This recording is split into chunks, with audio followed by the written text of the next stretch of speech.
Bien-aimés dans le Seigneur, nous vous bénissons de la part de Dieu notre Père, par Jésus-Christ, le seul Seigneur, le seul Sauveur, celui qui est, qui était et qui revient bientôt. Tunawasalimu ndugu wapendwa katika Bwana, aliye Bwana na Mwokozi wetu, yeye aliyekuwako na anayerudi karibuni. Bienvenue encore votre émission spéciale, le retour à la parole, le retour à Jésus-Christ de Nazareth. Karibu tena kwenye kipindi kipendelevu chenu, kipindi kumrudilia Yesu Kristo ama kurudi katika neno lake. Nous rendons grâce encore au Seigneur qui nous permet de partager sa merveilleuse parole avec vous. Tunamshukuru tena Bwana ambaye anatupatia neema ya kuweza kushiriki neno lake nzuri pamoja nanyi. Nous bénissons le Seigneur pour toutes vos prières, pour vos accompagnements et l'éclairage qu'il vous apporte. Tunamshukuru Mungu sana kwa sababu ya maombi yenu kwa ajili yetu, kwa ajili ya kututia moyo ambayo mnatupatia siku zote. Ce sont vos frères et les serviteurs inutiles de Christ, le pasteur Petro avec le frère Yannick. Ni wandugu zenu tu, watumishi wa Mungu bure, mtumishi Petro pamoja na mtumishi wa Mungu Yannick.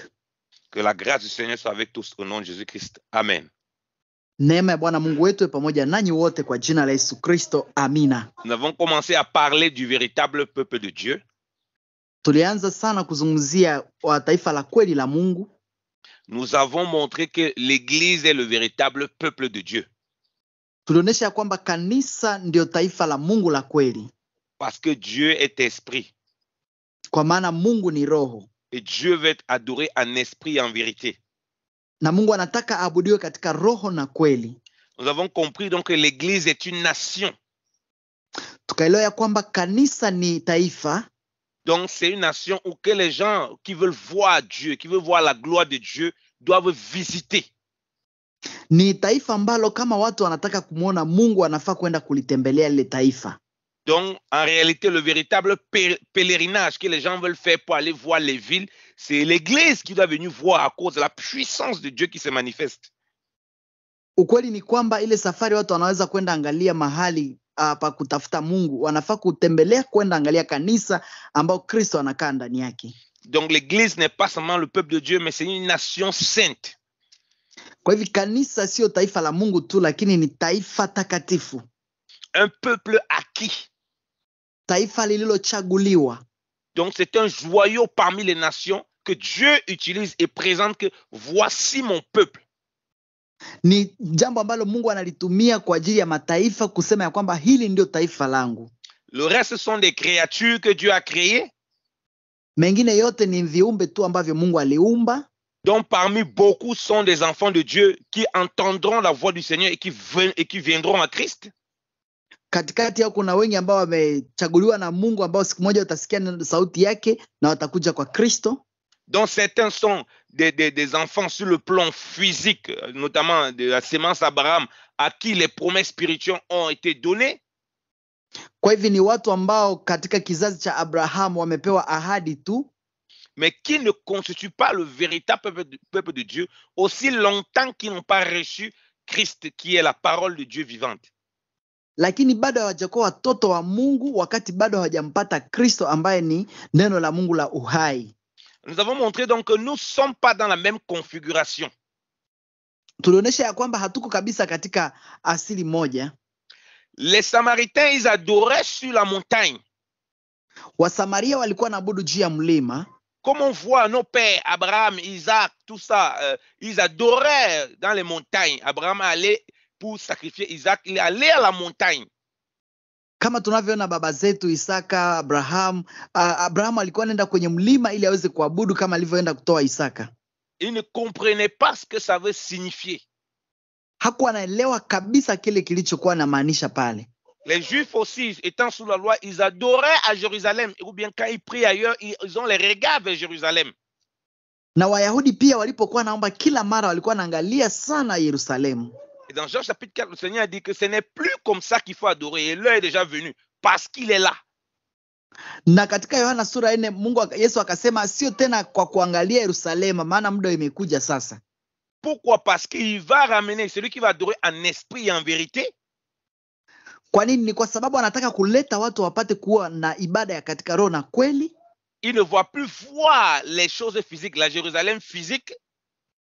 wasiangalie tena Yerusalemu ya kimwili, il ne va plus voir la montagne physique, wasione tena mlima ya kimwili, il va voir la Jérusalem spirituelle, wataona Yerusalema ya kiroho, la montagne spirituelle, mlima wa kiroho, parce qu'il est le peuple de Dieu, maana ni taifa la Mungu, mais différent des autres, il est le peuple de Dieu par l'Esprit de Dieu. Donc il voit les choses spirituelles, divines, célestes.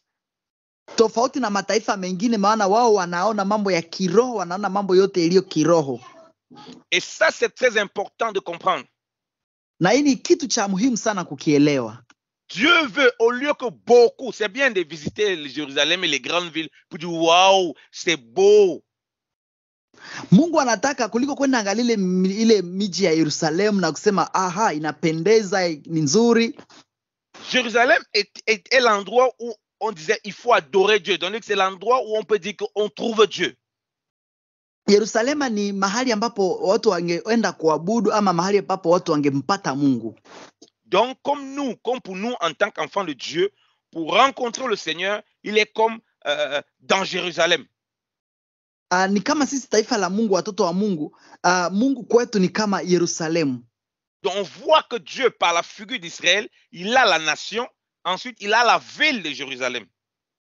Tunaangalia Mungu kwa njia nyingine, anaangalia ni kama ana taifa na ana pia mji wa Yerusalemu. Où tout est centré sur Jérusalem. Ambao kila kitu yote kiko kwa Yerusalemu. Où il y a la présence du roi. Mahali ambapo kuna uwepo ya mfalme. On va expliquer plusieurs niveaux. Tutaeleza kwa njia nyingi. Oh, vous savez, on a dit, nous sommes le peuple de Dieu. Mnajua kwamba tulisema kwamba sisi ni taifa la Mungu. Nous sommes aussi la maison de Dieu. Na sisi ni nyumba ya Mungu. Où est-ce que se trouvait la maison de Dieu? Ni wapi kulikuwa nyumba ya Mungu? Sur le plan physique, c'était où? À Jérusalem. Kimwili ilikuwa Yerusalemu. Et nous sommes aussi la nation. Na sisi ni taifa. Vous comprenez donc que quand on voit la Jérusalem, on voit spirituellement, on voit l'église. Na mnapotazama Yerusalemu katika hali nyingine ni tunatazama kanisa. Voilà pourquoi nous, en marchant, en vivant, on révèle le Seigneur. Ndio maana sisi tunapotembea na kuishi tunamfunua Bwana. On révèle la véritable adoration et c'est lui qu'on adore véritablement. Tunafunua maabudu halisi na anayeabudiwa kweli kweli. Parce que Dieu étant venu habiter parmi son peuple qui est sa nation, maana Mungu alipokuja kukaa ndani ya taifa lake ambao ni taifa lake, il reste premièrement dans la Jérusalem qui est la figure du lieu d'adoration. Anabaki kwanza Yerusalema ambao ni picha ya mahali pa ibada.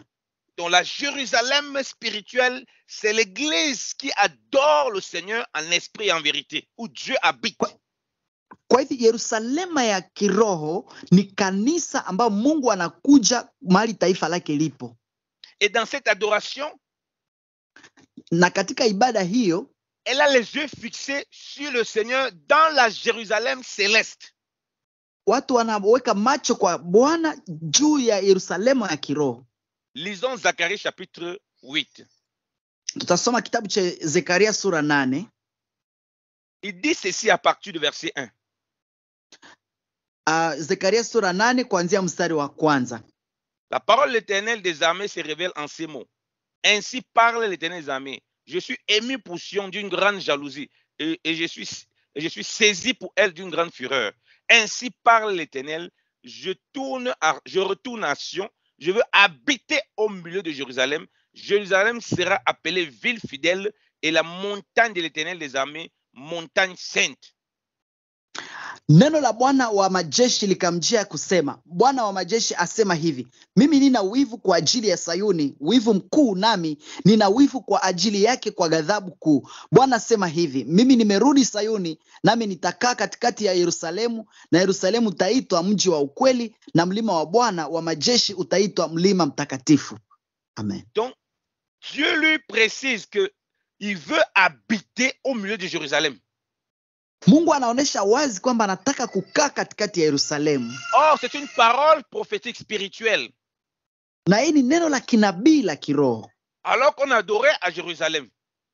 ingawa walikuwa naabudu pale Yerusalemu, Adorait physiquement. walikuwa naabudu kimwili. Et quand Dieu parle de la nouvelle alliance, il parle d'une alliance, comme on a dit, avec son peuple. Il sera son peuple. Ils seront le peuple sera son peuple et il sera leur Dieu. Na katika Agano Jipya anasema ya kwamba yeye atakuwa Mungu wao na taifa atakuwa ni baba yao. C'est ce même peuple qui parle, comme si ce n'était pas son peuple. Na anaongelea hili taifa ni kama haikuwa taifa lake kwanza. Et quand il parle de la Jérusalem et de la montagne de Sion, c'est comme s'il n'était pas à la montagne de Sion, c'est comme s'il n'était pas au milieu de Jérusalem, alors qu'ils adorent physiquement là-bas. Anazungumzia mlima wa Sayuni na Yerusalemu ni kama hakukuwa hata katikati ya hiyo mlima. Parce qu'il parlait de la figure de l'église. Maana alikuwa anazungumzia picha ya kanisa. Il parlait de comment il va bâtir l'église.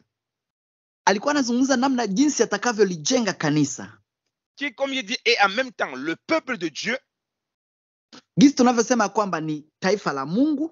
Qui est en même temps la maison de Dieu. Ambao tena ni nyumba ya Mungu. Cette maison de Dieu qu'on voyait à Jérusalem. Ile nyumba ya Mungu ambayo ilikuwa inaonekana Yerusalemu. Qui est en même temps une nation. Ambao pia tena ni taifa. Donc la Jérusalem, c'est l'église, c'est-à-dire la Jérusalem spirituelle, c'est l'église qui est en adoration pour le roi des rois. Kwa hivyo Yerusalemu ya kiroho ni kanisa ambalo liko kwenye ibada ya mfalme wa wafalme. Puisque la Jérusalem est contenue dans la ville, dans le pays. Zaidi ya Yerusalemu ambayo ilikuwa imeshikwa pale kwenye mji ama ndani ya nchi. Où on révèle celui qui est assis sur le trône. Ambao anafunua ule ambaye anaketi juu ya kiti cha enzi. Et c'est bien aimé, c'est très important de comprendre cela. Na wapendwa, ni jambo la maana sana kuelewa hili jambo. La preuve, quand Dieu parle de racheter Israël, wakati Mungu anasema ukombozi wa Israel, il parle de racheter Israël en tant que nation. Anazungumzia kulikomboa kama taifa tu. Mais il parle aussi de Jérusalem. Lakini pia anazungumzia Yerusalemu. Donc la Jérusalem spirituelle qu'on va voir comme je dis, c'est l'église, mais c'est principalement l'état de ton cœur en adoration. Tunavyosema kwamba Yerusalemu ni hali ya kanisa, lakini ni sana ni hali ya moyo wa mtu inayoabudu. Qui révèle que le roi est venu s'asseoir, comme on a dit dans Zacharie, au milieu de ce cœur. Ambayo inafunua gisi ilivyosema ndani ya Zakaria, anafunua kama mfalme anakuja kaa ndani ya mioyo ya mtu. Donc tu peux aller visiter Jérusalem physiquement partout quand tu veux, mais si ton cœur n'est pas le temple de Dieu, alors tu n'es pas dans la véritable Jérusalem.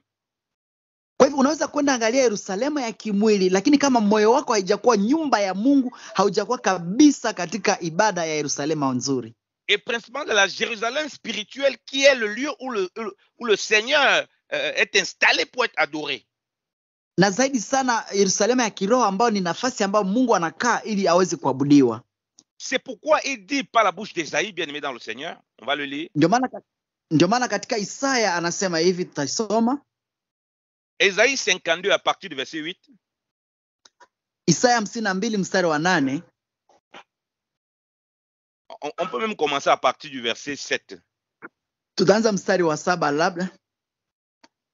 Quels sont beaux sur les montagnes les pieds de celui qui apporte de bonnes nouvelles, qui publie la paix, de celui qui apporte la bonne nouvelle, qu'il publie le salut, de celui qui dit à Sion, ton Dieu règne. Jinsi ilivyo mizuri juu ya mlima miguu yake aletaye habari njema, yeye aitangazaye amani, aletaye habari njema ya mambo mema, yeye anayetangaza wokovu, ambiaye Sayuni Mungu wako anamiliki. Vous savez que c'est une parole prophétique qui est utilisée même dans le Nouveau Testament pour parler de l'évangile, et ceux qui annoncent l'évangile, qu'ils ont des beaux pieds pour annoncer l'évangile, pour annoncer le salut. Ili kwa neno la kinabii ambalo linasemeka tena hata ndani ya Agano Jipya ya kusema ya kwamba imebarikiwa miguu ambayo inaenda tangaza neno la wokovu. Le salut à Sion, donc sur la montagne. Ni wokovu kwa ajili ya wale wanaokaa ya Sayuni iliyo mlima. Parce que la montagne représentait où Dieu se trouvait, où on allait à la rencontre de Dieu. Maana mlima ilikuwa inamaanisha mahali ambapo Mungu anapatikana. Mais la rencontre de Dieu, c'est dans l'église maintenant. Lakini sasa kupatikana kwa Mungu ni ndani ya kanisa sasa.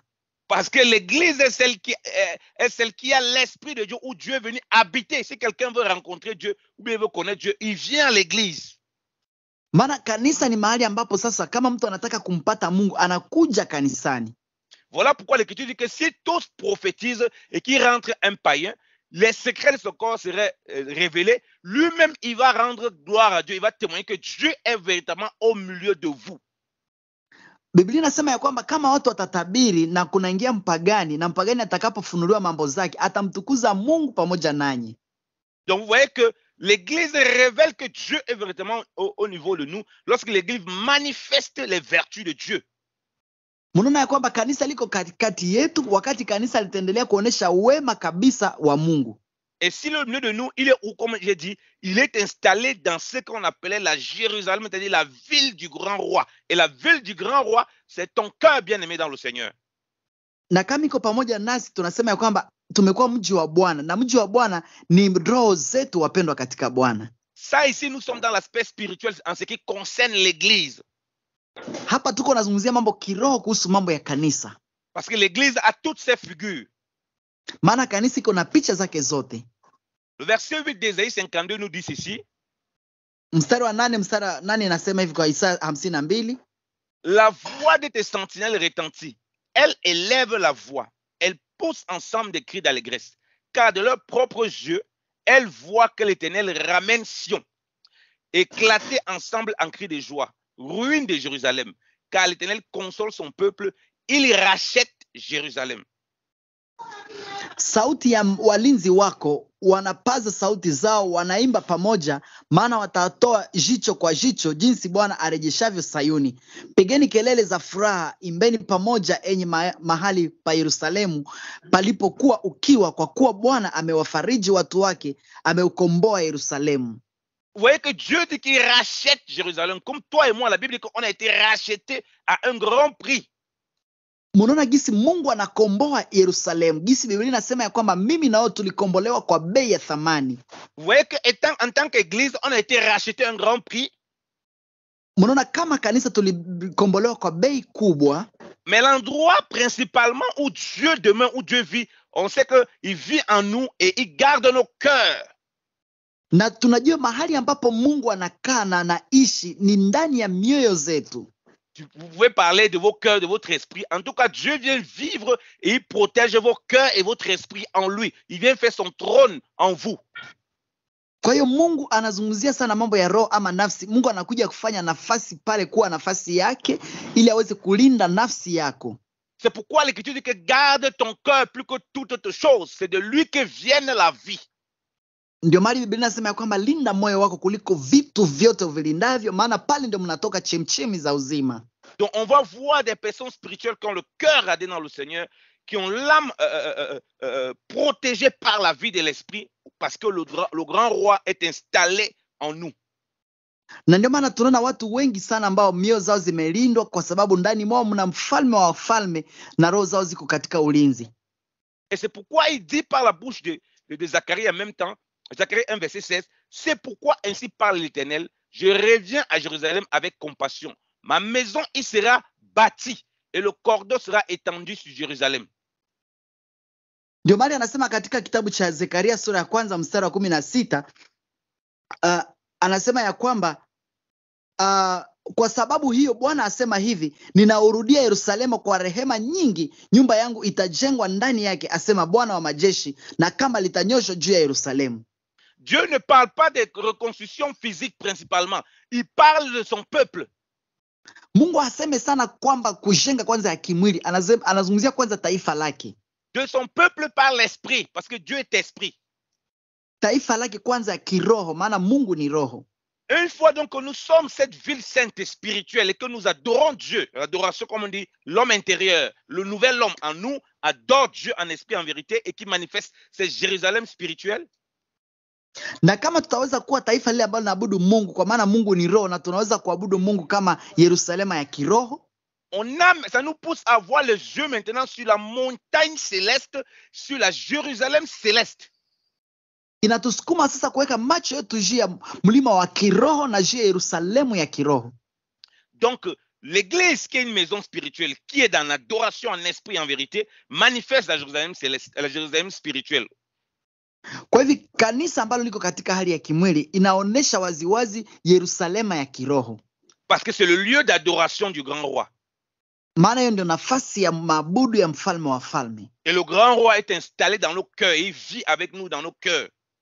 Na ule mfalme mkuu anaishi na anakaa ndani ya mioyo zetu. Et de l'autre côté, on voit que si tu commences cette adoration spirituelle, tu auras donc les regards fixés sur Dieu, sur la montagne céleste, sur la Jérusalem céleste. Na ukianza kuwa na ibada hii ya kiroho, utaweka macho yako juu ya mlima wa kiroho wa mbinguni na juu ya Yerusalema ya mbinguni. Dieu va te faire désirer et vouloir ces choses spirituelles, ces choses divines. Mungu atakupatia ile hamu ya kuwa na mambo ya kiroho na kuwa na hali ya hamu ya kiroho ya mambo ya mbinguni. Et c'est cette cité-là que nous voulons visiter. Na ni hiyo ndio mji ambao tunataka kuitazama. Ceux qui ne connaissent pas le Seigneur doivent visiter l'église pour voir la puissance, la gloire de Dieu dans l'église. Wale ambao hawamjui Mungu wanafaa kuangalia kanisa na wapate kushiriki ile uwezo ulio katika kanisa. Mais ceux qui connaissent le Seigneur, qui manifestent l'adoration, donc qui sont ces véritables Jérusalem dans leur cœur pour manifester l'adoration du grand roi, vont voir la Jérusalem céleste et désirer cette Jérusalem. Na wale ambao wanatamani sana kujua Mungu wapate kuona matendo ya mfalme mkuu, wanafaa kwenda tazama Yerusalemu ili wapate kuona uwezo wake. Et c'est pourquoi on lit dans Hébreu, on dit ceci. Ndio maana katika Ibrania inasema hivi. On dit à partir du verset 18. Hébreu chapitre 12, à partir du verset 18. Waibrania sura 12 kuanzia mstari 18. On dit, vous ne vous êtes pas approchés d'une montagne qu'on pouvait toucher et qui était embrasée par le feu, ni de la nuit, ni des ténèbres, ni de la tempête. Anasema maana hamkufikia mlima uwezao kuguswa, uliowaka na moto wala wingu wala jeusi wala giza na tufani. Ni du retentissement de la trompette, ni du bruit des paroles, tel que ceux qui l'entendaient demandaient qu'il n'en fût plus adressé aucune de plus, car ils ne supportaient pas cette déclaration. Si même une bête touche la montagne, elle sera lapidée. Et ce spectacle était si terrible que Moïse dit, je suis épouvanté et tout tremblant. Na mlio wa baragumu na sauti ya maneno ambayo wale walioisikia walisihi wasiambiwe na neno lolote lingine, maana hawakuweza kustahimili neno lile lililoamriwa. Hata mnyama akiugusa huo mlima atapigwa kwa mawe. Na hayo yalionekana jinsi yalivyokuwa na kutisha, hata Musa akasema, nimeshikwa na hofu na kutetemeka. Donc vous voyez bien que le peuple s'approchait, qu'on parle l'alliance avec Moïse pour la loi, d'une montagne physique. Mnaona ya kwamba taifa lilikuwa na karibia, gisi inasemeka ndani ya sheria, kwa mlima gisi Musa alivyosema. Où Dieu manifestait de la puissance, il y avait le tonnerre, des éclairs. Lui-même, Moïse était épouvanté. Le peuple, en plus, était aussi épouvanté. Mahali ambapo Mungu alionyesha maajabu yake, vitisho, ambapo hata Musa yeye mwenyewe akashtuka na kutetemeka. Une bête ne pouvait même pas toucher la montagne, c'est que la bête était lapidée. Hata mnyama angegusa mlima ule, mnyama ule angepigwa kwa mawe. Tellement la gloire de Dieu était manifeste. C'est pourquoi on dit que la montagne est censée représenter où Dieu se trouve, la présence de Dieu. Ndio maana wanasema mlima alikuwa anamaanisha uwepo wa Mungu, mahali Mungu anapatikana. Maintenant, comme on a vu, eux maintenant, ils allaient, certains adoraient à la montagne. Et on a compris qu'il y a l'adoration à Jérusalem. Na kwa sababu walikuwa wanaabudu kwenye mlima, ndio wakaelewa ya kwamba kuna ibada katika Yerusalemu. Mais maintenant, Dieu, lui, quand il montrait cette figure avec la montagne, Dieu montrait que lui, il veut venir habiter dans le cœur de son peuple. Lakini Mungu alikuwa anaonyesha ile hali yote kuonyesha kwamba anataka akae ndani ya roho ya taifa lake. C'est cette Jérusalem, c'est-à-dire que l'homme qui veut racheter, l'homme intérieur qui veut racheter pour que ce soit le trône de Dieu. Ni nafasi ambapo Mungu anataka aokoe mwanadamu ili mwanadamu apate kuwa enzi la Mungu. Parce que Dieu est toujours assis sur un trône. Dieu ne vient pas s'asseoir sur un petit espace que tu lui as donné. Il prend la partie centrale. Maana Mungu anataka tu kukaa kwenye enzi, hawezi kukaa kwenye nafasi kidogo ambayo nampatia, anachukua nafasi kubwa. Voilà pourquoi on parle de ton cœur, voilà pourquoi on parle de ton esprit. Ndio maana wanazungumzia nafsi yako ama roho yako. Et en venant donc s'installer, il va mettre en épouvante la chair. Na katika kukaa kwake anakuja kutisha mwili sasa. Et c'est ça la figure de la montagne qui voit tremblant, c'est que la chair n'a plus d'espace, n'a plus d'accès. Lorsque le roi des rois s'installe dans ton cœur, dans son royaume, Na ndio tunazungumzia picha ya mlima ya kwamba mwili haina tena nafasi wakati mfalme anakuja kukaa ndani ya moyo wako, ndani ya nafsi yako. ton cœur devient son royaume parce que tu es le peuple de Dieu. Ton cœur devient ces Jérusalem céleste, ces Jérusalem spirituel, autant pour moi, parce que tu es l'appelé de Dieu et tu es un adorateur de Dieu. Kwa hivyo nafsi yako inakuwa nafasi ambayo Mungu anakaa, kwa sababu wewe ni taifa la Mungu na umeitwa pamoja na Mungu. Le verset 22 dit ceci. Mstari wa 22 inasema hivi: Mais vous vous êtes approchés de la montagne de Sion. Alléluia. Amen. Lakini ninyi mmekaribia mlima wa Sayuni. Amen. De la cité du Dieu vivant. Na mji wa Mungu aliye hai. La Jérusalem céleste. Yerusalema ya mbinguni. Des myriades qui touchent le cœur des anges. Qui forment le cœur des anges. Na majeshi ya malaika maelfu na elfu nyingi. De l'assemblée des premiers inscrits dans les cieux. Mkutano mkuu wa kanisa la wazaliwa wa kwanza walioandikwa mbinguni. Du juge qui est le Dieu de tous, des esprits des justes parvenus à la perfection. Na Mungu mwamuzi wa watu wote na roho za watu wenye haki waliokamilika. De Jésus qui est le médiateur de la nouvelle alliance et du sang de l'aspersion qui parle mieux que celui d'Abel. Na Yesu mjumbe wa agano jipya na damu ya kumnyunyuziwa inayonena mema kuliko ya Habeli. Vous voyez que quand nous on parle maintenant comme nous en tant qu'église, peuple de Dieu, maison de Dieu, nation de Dieu. Na kama tunavyozungumza kama sisi sasa taifa la Mungu, watu wa Mungu ambao ni nyumba ya Mungu. Dieu nous parle d'une montagne de Sion, ce n'est pas une montagne physique. Mungu anatuzungumzia kuhusu mlima ya Sayuni, sio mlima wa kimwili. On comprend que Sion physiquement, la montagne de Sion physiquement était une figure spirituelle. Tunaelewa kwamba Sayuni katika hali ya kimwili ilikuwa picha ya kiroho. On dit que nous nous sommes rapprochés de la cité du Dieu vivant qui est la Jérusalem céleste. Anasema tumekaribia mji wa Mungu mkuu ambao ni Yerusalema ya kiroho. Donc il y a une Jérusalem céleste. Maanake kuna Yerusalemu ya mbinguni. Rappelez-vous, dans Éphésiens chapitre 2, on a compris que nous sommes aussi les domestiques de la maison de Dieu. C'est-à-dire que donc, les serviteurs et les servants dans la maison de Dieu. Kumbukeni katika Waefeso sura 2 alisema ya kwamba sisi ni wenyeji ama wafanyakazi katika nyumba ya Mungu. Et nous sommes aussi cette maison de Dieu en esprit. Na sisi ni ile nyumba ya Mungu katika roho. Donc nous sommes cette maison de Dieu spirituellement. Kwa hivyo sisi ni ile nyumba ya Mungu kiroho. Donc vous voyez donc que la cité du Dieu vivant, nous sommes la cité du Dieu vivant. Kwa hivyo sisi ni taifa, sisi ni nyumba ya taifa la Mungu katika roho. Par l'esprit de Dieu. Kwa njia ya Roho Mtakatifu wa Mungu. Et cela nous rapproche de la cité du Dieu vivant qui est la Jérusalem céleste. Na inatuleta katika uhusiano pamoja na ile Yerusalema ya mbinguni ambayo ni Yerusalema ya kiroho. Si nous sommes rapprochés donc de la Jérusalem céleste et que nous vivons par l'esprit, que nous marchons par l'esprit, nous allons désirer uniquement habiter dans cette Jérusalem et faire le pèlerinage de cette Jérusalem.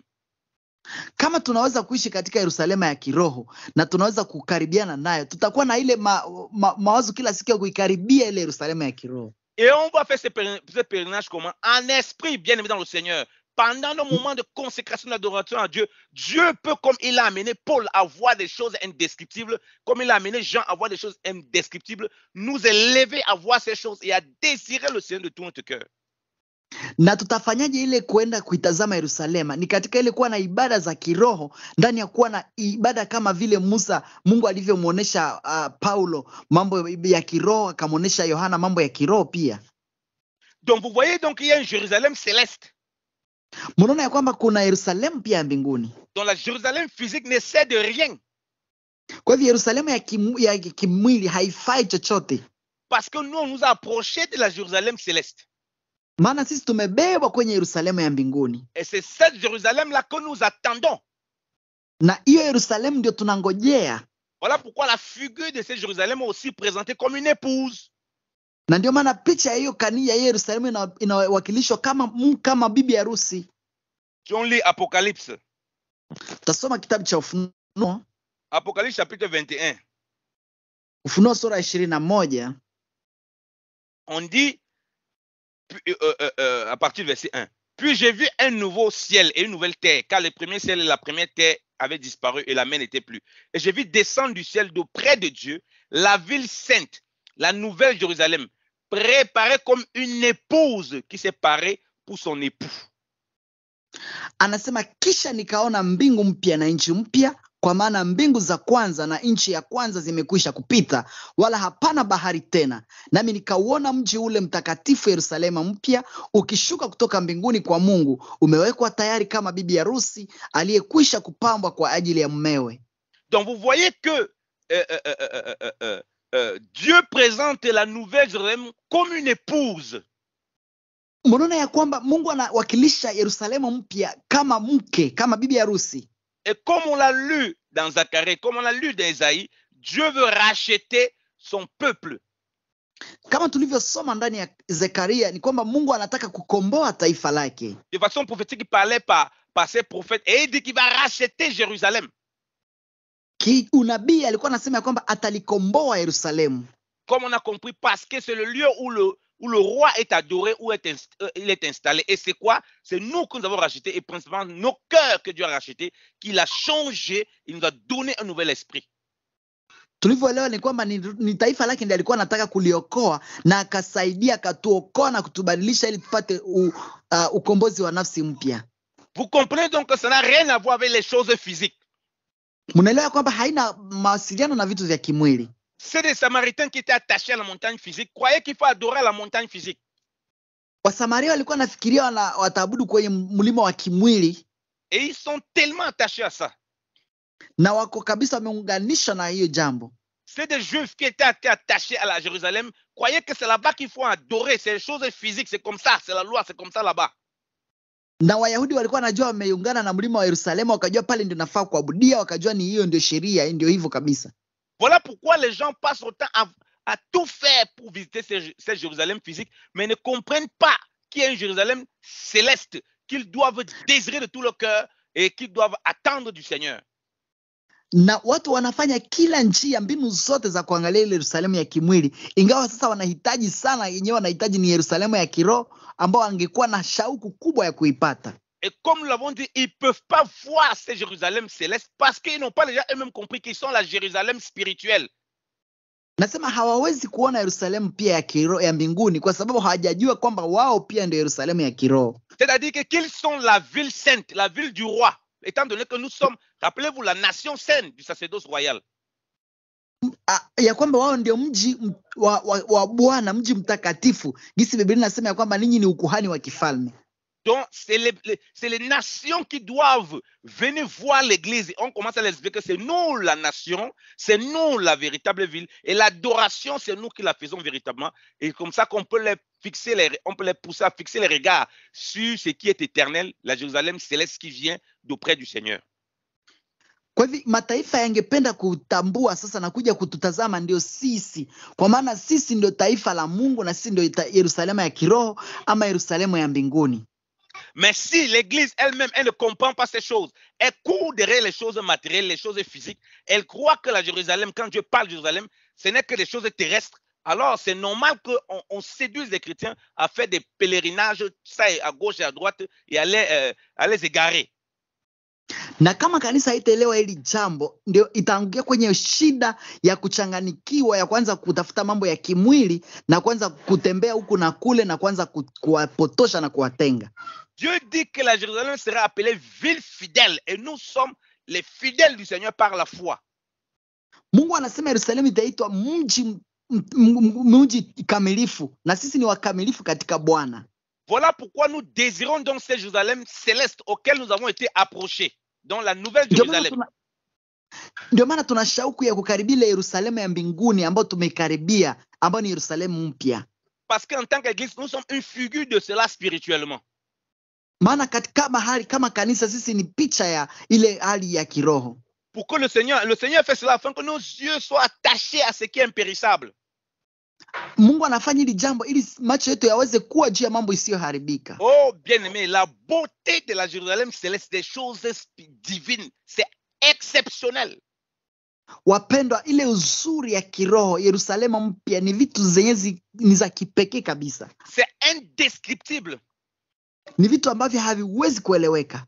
Dans cette communion avec le Seigneur, cette adoration spirituelle avec le Seigneur, si il nous ouvre un peu les yeux, on voit les choses formidables, on veut seulement aller là-bas. Kama Mungu angefungua macho yetu tuweze kuona hata kabisa, tungetamani sana kwenda huko. Et c'est pourquoi Paul dit, tellement il avait le désir d'attendre ces choses, il dit dans Philippiens chapitre 3, bien-aimé dans le Seigneur, Ndio maana Paulo akasema katika kitabu cha Wafilipi sura ya 3, wapendwa katika Bwana, il dit au partir du verset 20, anasema pale kuanzia mstari wa 20, il dit que mais notre cité à nous est dans les cieux. Anasema kwa maana sisi wenyeji wetu uko mbinguni. Donc il dit que la cité, ce n'est pas Jérusalem que lui visitait physiquement là-bas, c'est pas sa cité là-bas. Anasema sio atoni kule Yerusalemu ya kimwili, hapana. Sisi hakuna kule mji wetu, hapana. On a lu dans Hébreux chapitre 12 que nous nous sommes approchés de la cité du Dieu vivant. Nous nous sommes approchés de cette cité. Tulisoma ndani ya Ibrania 12 ya kwamba sisi tumekaribia mji mtakatifu wa Mungu mkuu. Il dit que nous nous attendons cette cité qui est dans les cieux, d'où nous attendons aussi comme sauveur le Seigneur Jésus-Christ de Nazareth. Anasema kutoka huko tena tunamtazamia Mwokozi Bwana wetu Yesu Kristo wa Nazareth. Tu ne peux pas attendre une cité que tu ne connais pas. Hawezi ngoja mji ambao huifahamu. Donc tu n'es pas connecté. Kwa hivyo haujashikanishwa. Donc tu ne t'es pas rapproché. Haujakaribia hata kidogo. Donc beaucoup de chrétiens ne savent même pas qu'il y a une cité céleste. Wakristo wengi hawajui hata kama kuna mji wa mbinguni. Ils ne savent pas parce qu'ils ne sont pas enseignés, parce qu'ils ne sont pas instruits. Et ils s'attendent seulement à visiter des pays et des villes ici. C'est bien. Hawajui kwa sababu hawajafundishwa, wanangoja tu kwenda angalia miji na miji hapa duniani. Hapana, ni kweli.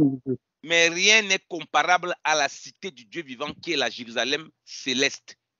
Lakini hakuna kinaweza kulinganishwa na mji mkuu ambao ni mji wa Yerusalema mbinguni. Qui est notre cité? Ambao ndio mji wetu. Dont nous attendons notre Seigneur et Sauveur. Ambao tunangoja kila wakati Bwana wetu na Mwokozi. Qui va transformer notre corps pour que nous puissions rentrer dans cette Jérusalem. Alléluia. Ambao tabadilisha mili zetu ili tuweze kurudi katika Yerusalemu. Haleluya. On pourra donc faire le véritable pèlerinage là-bas. Parce que pour faire le pèlerinage dans cette Jérusalem, il faut avoir des corps glorifiés. Na hapo tunafaa sasa kwenda kuitazama ile mji. Sasa ili kwenda kuitazama lazima tuwe na mili ya utukufu. Voilà pourquoi la Bible dit, il précise que au partir du verset 21, qui transformera le corps de notre humiliation en le rendant semblable au corps de sa gloire par le pouvoir qu'il a de s'assujettir toutes choses. Ambaye anasema kwa mstari wa 21, atakayebadili mili yetu na unyonge upate kufanana na mwili wake wa utukufu kwa uweza ule ambao kwa wale aweza hata kuvitiisha vitu vyote viwe chini yake. Donc voilà la figure de la Jérusalem céleste. Hiyo ndio picha ya Yerusalemu ya mbinguni. Et l'église est cette Jérusalem spirituelle, c'est-à-dire qu'une ville sainte, parce que nous sommes des saints, nous sommes la nation de Dieu, nous sommes le peuple de Dieu. Na kanisa ndio ile mji, maana sisi ni taifa la Mungu, taifa takatifu, maana sisi ni taifa la Mungu. Et que Dieu habite en nous. Na kwamba Mungu anakaa ndani mwetu. Et au travers de cette vie spirituelle, il veut que nos cœurs soient attachés à la Jérusalem céleste. Na katika ile maisha ya kiroho anataka nafsi zetu zipate kuunganishwa na Yerusalemu ya mbinguni. En d'autres termes, notre cœur soit attaché au Seigneur qui nous révèle cette Jérusalem céleste, qui est notre cité, dont nous sommes des pèlerins sur cette terre. Kwa hivyo sisi ni wageni katika na wasafiri katika hii dunia. Anataka tuangalie ile mji wetu. Comme Pierre l'a rappelé que nous marchons sur cette terre comme des pèlerins et des étrangers parce que nous avons une cité que nous attendons. Gisi Petro alivyosema ya kwamba sisi ni wageni na wasafiri, kuna mji ambao tunaisubiria. Vous comprenez que ça n'a rien à voir avec l'évangile où passer au temps à courir derrière les choses de ce monde, gagner la terre, gagner la terre, gagner la terre. Vous ne savez même pas que vous avez une cité. Mnaona ya kwamba haiunganishwi hata na mambo ya kusema mtapata dunia, mtapata vitu za dunia, na mahali ambapo tunafaa kuelekea. Où on vous fait comprendre que le royaume de Dieu c'est ici là sur terre. C'est faux. Ambao wanaonyesha kwamba ufalme wa Mungu ni hapa duniani. Hapana, ni uongo. Le royaume de Dieu, c'est l'église qui manifeste la vie de Dieu par l'esprit. Et cette manifestation de la vie de Dieu par l'esprit fait en sorte que le cœur est attaché à ce royaume de Dieu céleste, divin, puissant, glorieux qui est à venir, que seuls ceux qui ont le corps transformé pourront rentrer. Ufalme wa Mungu ni kanisa ambalo linaonesha inadhihirisha uzima na maisha ya kimungu ambao tunakuwa na hapa katika dunia. Voilà pourquoi c'est important d'être instruit sur ces choses. Ndio maana ni jambo la maana sana kupata maimarisho kuhusu jambo hili. C'est important que le cœur soit attaché véritablement au Seigneur pour désirer de vivre ces choses. Ni ya maana sana nafsi zetu ziambatane na Mungu ili tuweze kushiriki mambo haya na kuyaishi. Pour ne pas nous attacher à des choses qui ne sont pas utiles. Ili tusiweze kuunganishwa na vitu ambavyo havina muhimu yoyote. Même Abraham avait vu la Jérusalem céleste. Hata Abraham aliona Yerusalemu ya mbinguni. Il vivait dans les tentes, notre père Abraham. Alikuwa naishi kwenye hema baba yetu Abraham. Il n'avait pas besoin d'avoir beaucoup de, je sais pas quoi, de révélations comme on a aujourd'hui. On a tellement de révélations. Hakuwa natamani hata kuona mafunuo mengi jinsi tunavyo siku za leo. Mais on n'a pas la révélation de ce qui est important. Lakini watu hawana ufunuo kuhusu kitu ambacho ni cha muhimu. Regardez ce qu'on dit d'Abraham, qui lui voyait cette cité. Tuangalie Abraham vile anavyosema juu yake aliyekuwa anatazama ile mji. Donc Abraham ne voyait pas seulement Canaan et la ville que Dieu avait donnée aux enfants d'Israël, non. Abraham hakuwa anaangalia tu Kanaana na mji ambao uliopewa wana wa Israeli, hapana. Il avait compris que c'est l'ombre des biens à venir. Alielewa kwamba ni kivuli cha mambo yatakayokuja tu. Il avait compris que l'héritage dont Dieu parlait, ça n'a rien à voir avec ça, c'est une ombre des biens à venir. Alikuwa anaelewa kwamba hiyo ni urithi ya mambo yatakayokuja, ya kivuli kitakachokuja. On lit Hébreux chapitre 11 à partir du verset 8. Waebrania sura 11 mstari wa 8. Il écrit, c'est par la foi qu'Abraham, lors de sa vocation, obéit et partit dans un lieu qu'il devait recevoir en héritage et qu'il partait sans savoir où il allait. Kwa imani Abraham alipoitwa aliitika atoke aende mahali pale atakapopapata kuwa urithi, akatoka asijue aendako. C'est par la foi qu'il vint s'établir dans la terre promise comme dans une terre étrangère, habitant sous des tentes, ainsi qu'Isaac et Jacob, les co-héritiers de la même promesse. Kwa imani alikaa ugenini katika ile nchi ya ahadi kama katika nchi isiyo yake, akikaa katika hema pamoja na Isaka na Yakobo, warithi pamoja naye na ahadi ile ile. Tout ce qui est dit d'Abraham, on précise bien que c'est par la foi. Yote nayosemeka kwa Abrahamu wanasema ni kwa imani.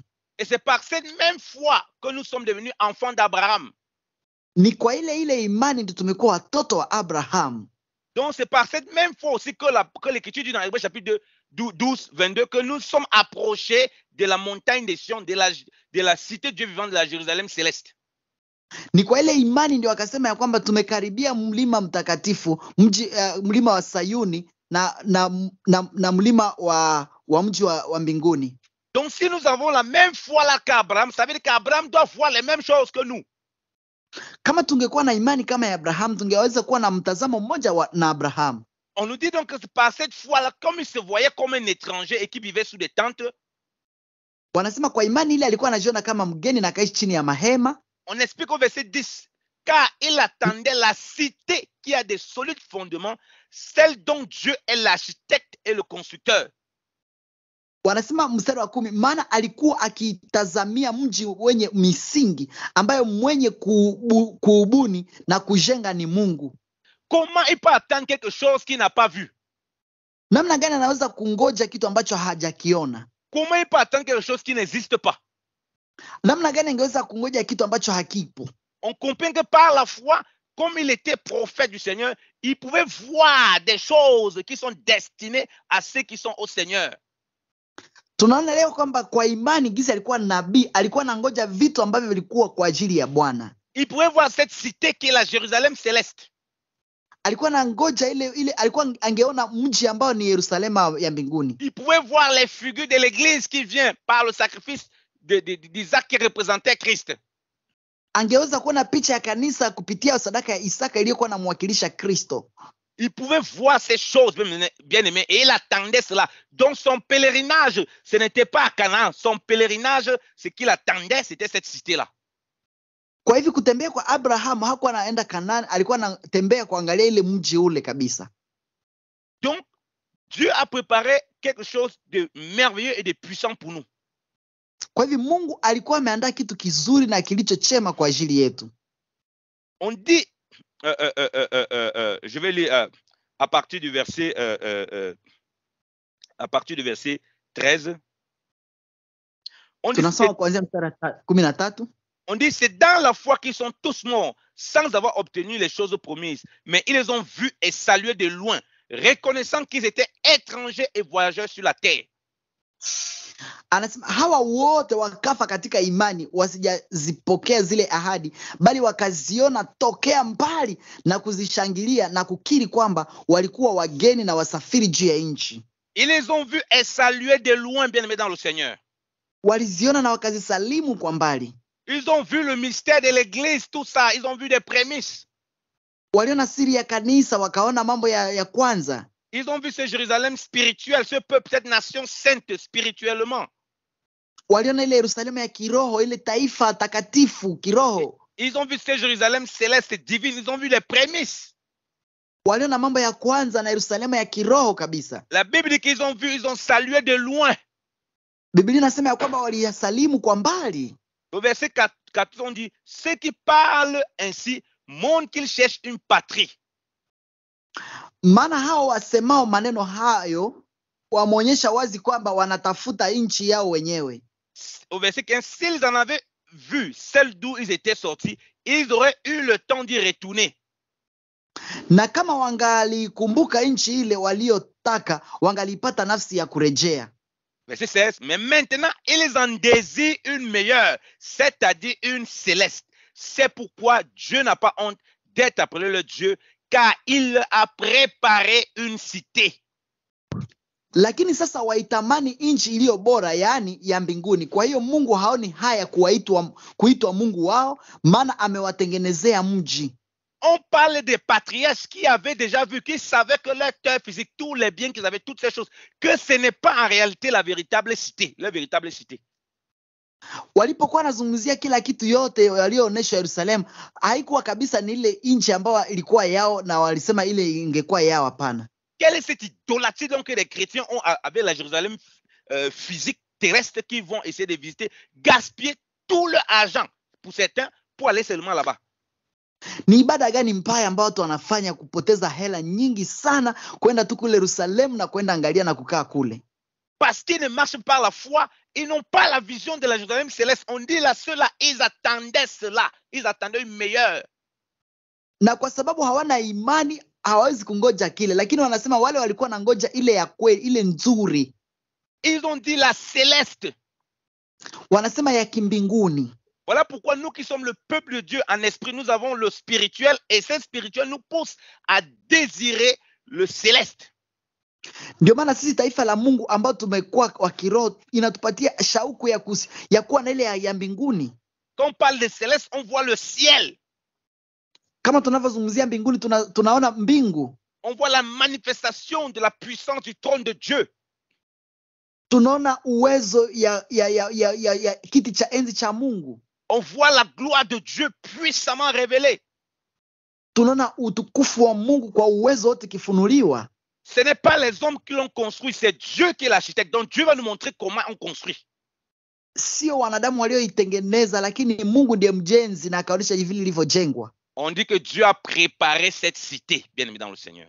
Wanasema ni Mungu alitayarisha ile mji, wapendwa katika Bwana. Vous comprenez pourquoi Jésus-Christ dit dans Jean 14 à ses disciples qu'il y a plusieurs demeures dans la maison de son Père. Mtelewa kwa nini Yesu anasema ya kwamba kuna nafasi mingi katika nyumba ya Baba yangu. Il va aller préparer une place pour nous. Akaenda kuandaa nafasi kwa ajili yetu.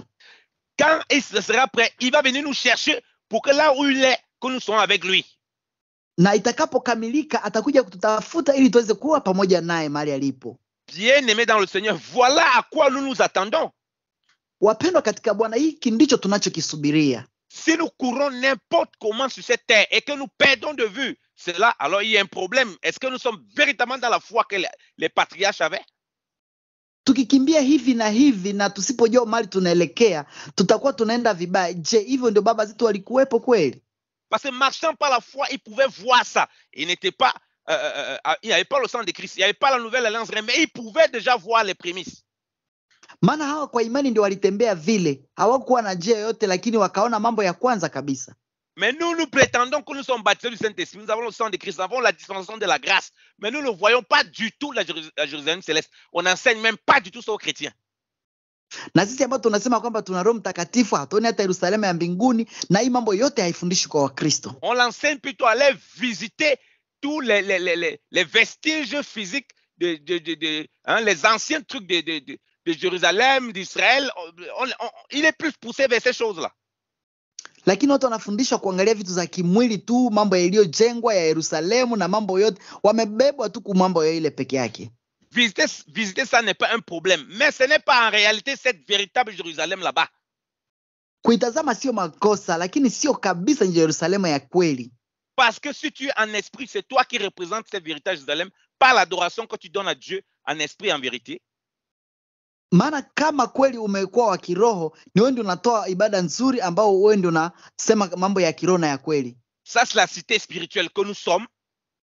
Ile ndio mji wa kiroho ambao sisi tulivyo. Et par cela ton cœur sera attaché à la Jérusalem céleste. Na pale roho yako itaungana na Yerusalemu ya mbinguni. Bien-aimé, Dieu lui-même, alléluia, a conçu une cité que pour nous. Ça c'est merveilleux.